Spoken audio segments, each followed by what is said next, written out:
So I'm here with Mike Arnstein at the Woodstock Fruit Festival. Thank you for putting on this festival. It's my third year, and after the first one, I just said I got to go every year. So here I am again. So you just tell me a quick story of how this came to be and how it's progressed over the years? It's real simple. I was eating this way for 3 years. Was super happy with the athletic and physical changes in my body, but my social life was, not where I wanted it to be. And I was sick of talking to people on the internet. I wanted to see them in person, wanted to have, face-to-face fun. And I wanted to also give other people a chance to experience this diet who couldn't seem to make it work on their own. So I had some money saved up, and I figured I got, nobody else is going to start this thing, it might as well be me. So we put on the first festival, and 200 people showed up, and it's just growing and growing ever since. So I saw a lot of improvements this year. We had there was always ripe bananas, there was always dates. We've had figs the past couple of days. I've been really impressed with how things have gone in the kitchen. So I just wanted to say thanks for that. Awesome. Any other things you might want to talk about that you're working on for the festival? And you don't have to make any promises, but things you'd like to do in the future to sort of just make it even better. This year we had 2 weeks, and the 2-week event was a financial stress. But emotionally, I've been extremely happy with having 2 weeks. I thought it might be too long, and it's just flown by.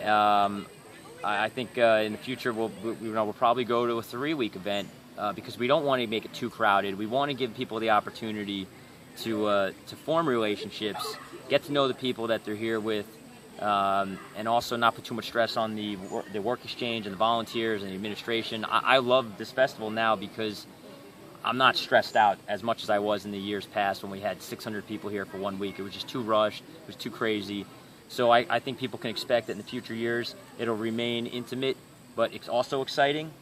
Try to keep the food options and diversity as high as we can. Keep the figs coming, unlimited, durian and coconuts, and just abundance. We're going to do cane juice in the future. That's going to be a big thing next year.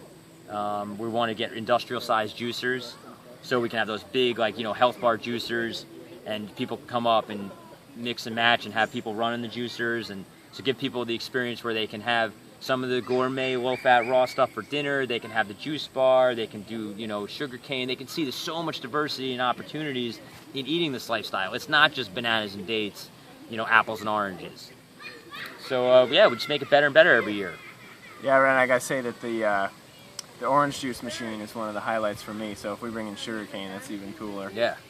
And then we got the Hawaii Fruit Festival, which is going to be April 2015. I wanted to ask you about that, and it sounds pretty exciting. So, what are the dates again? It's going to be April 12th to April 19th. It's going to be on the North Shore in Oahu, and it's going to be a different event than the New York Woodstock event. It's more of a vacation event. One of the reasons I wanted to do the Woodstock Fruit Festival initially was to create that experience for people to eat raw and get an education. The Hawaii Festival is more about letting people experience living in a tropical environment, not eating food that's been flown in from around the world, but eating local, organic, in a tropical everything. So I've experienced that. I've been very lucky and fortunate to move to Hawaii, and I want other people to experience that. I feel like it's the next step up. Okay. And it's a step, and it's, some people don't eat 100% raw for a while. They go in and out.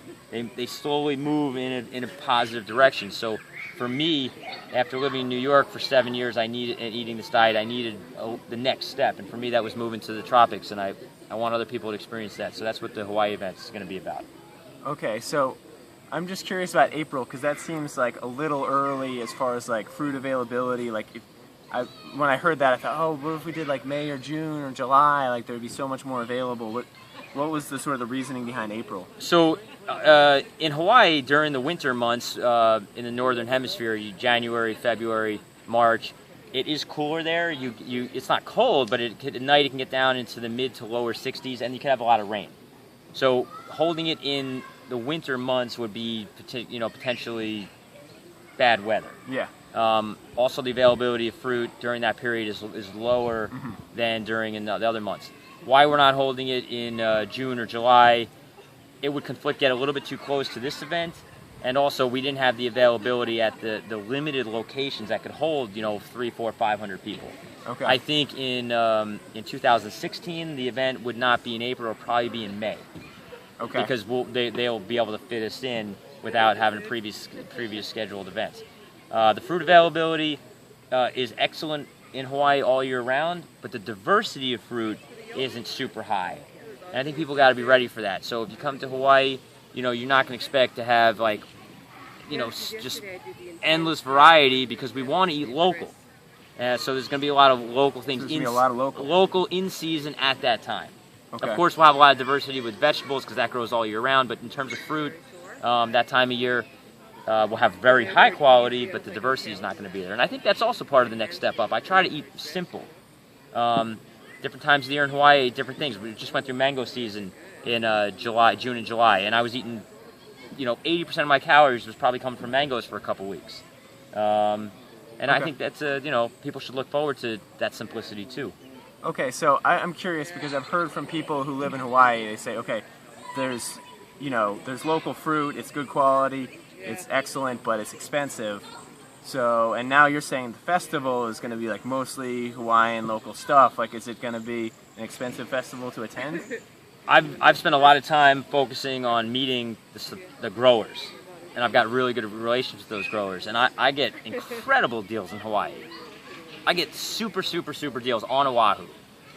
Megan and Joey came to visit me from the Big Island, and they came to the farmers market and met some of the people that I buy from, and they were like, they said, we can't get deals like this on the Big Island. So we're going to charge, I think, an incredible price, depending on when you sign up and what type of housing you want. It's going to be between $650 and up to like $900 to go to the festival. So that can be even cheaper than this event. Oh, yeah. I mean, there's airfare, but there'd be airfare here Yes. for most people. So it's going to be a lot less expensive for most people to go to Hawaii in terms of just paying for the festival. Okay, well, that sounds pretty exciting to me. I think I have exams at that time, but if I don't, I will find a way to make it, I promise. All right. Yeah, well, next year, for 2016, we'll probably have 2 weeks, Okay. and we're going to push it back to dates where it'll probably be more conducive to people that are going to school and stuff like that. All right, awesome. Well, thanks for everything that you do. Thanks for taking the time for the interview. All right, appreciate it. Thank you. Yeah, I'm a big fan, bro. All right. You're one of my heroes, man. All righty. Thanks.